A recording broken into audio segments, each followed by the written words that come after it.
2003, Costa Rica Mission Project has been hosting volunteer mission teams from the United States who come to Costa Rica to help with building projects.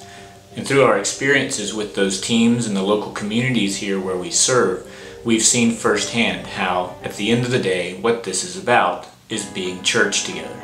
Through worshiping, praying, having fellowship, serving, and witnessing together, we are church. I'm pretty sure that the worship experiences for the teams that come to Costa Rica to work with us are different while they're here than the worship experiences that they're used to on the typical Sunday morning. The worship here probably looks different than what the teams are used to.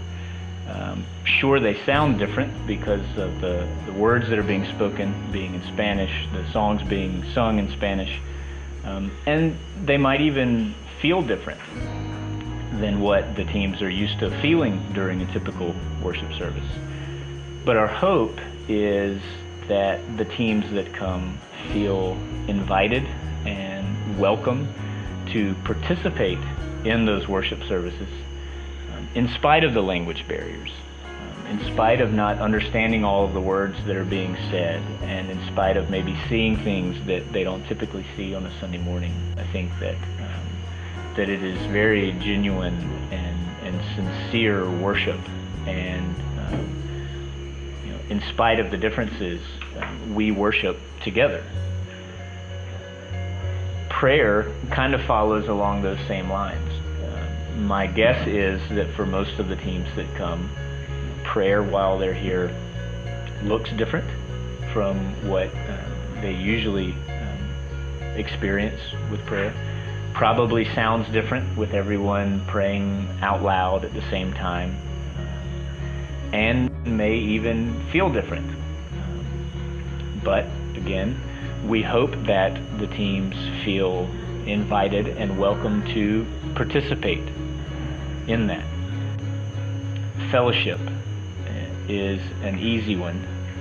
One of the things that I'm most proud of this ministry and the way that it's grown is the number of teams who come back to work with us year after year. If you look at the calendar on our website for this year, of the 35 teams that are on the calendar, I think 28 of them are teams that have come to work with us before and are coming back to work with us again. Some of those teams have worked with us every year since 2003 when we started. Now I know there are some people who just absolutely love construction work. I know there's other people who are just gluttons for punishment, I suppose.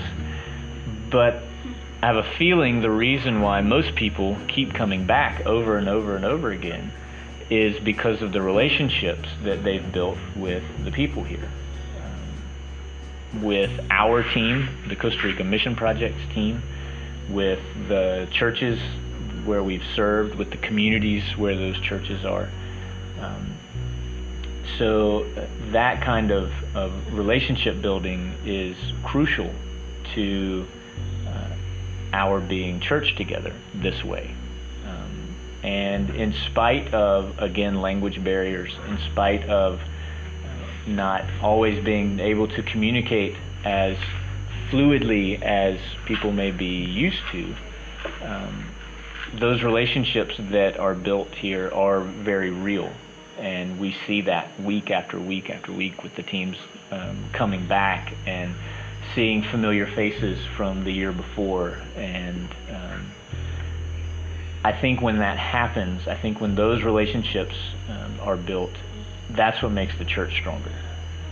That's when we realize what it means for us to be part of a universal body of Christ. Service is probably the easiest of the five to see how that fits. The teams that come to help us build stuff. We are a support ministry for the Methodist Church of Costa Rica, and we build church facilities all over the country. But what I think people aren't always prepared for is the way they are served while they are here. One of the things that worries me and I hope this doesn't make anybody feel uncomfortable or feel bad, because I'm guilty of having said the same thing in the past, is when you hear people talking about a mission trip and they say something like, the people there gave me so much more than I gave them.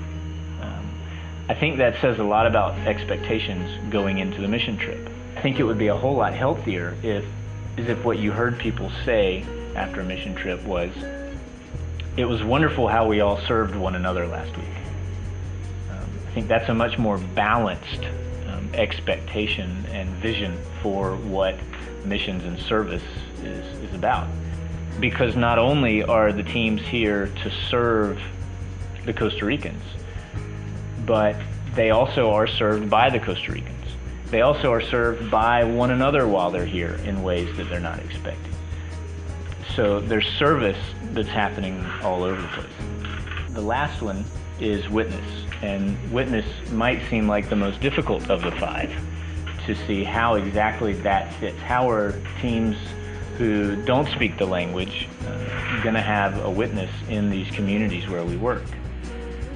And it's actually not so difficult for a couple of reasons. First of all, we've been at this for a while, and the people here know who we are. They know what we're about. So just by your presence here with us, the teams are reinforcing a witness that we already have in Costa Rica. But also through the time that the teams spend in the communities where we work, they are witnessing. The fact that teams take what may be the only week of vacation that people have during the year and come down here to work and spend time with the children and to worship with these churches, that's a witness.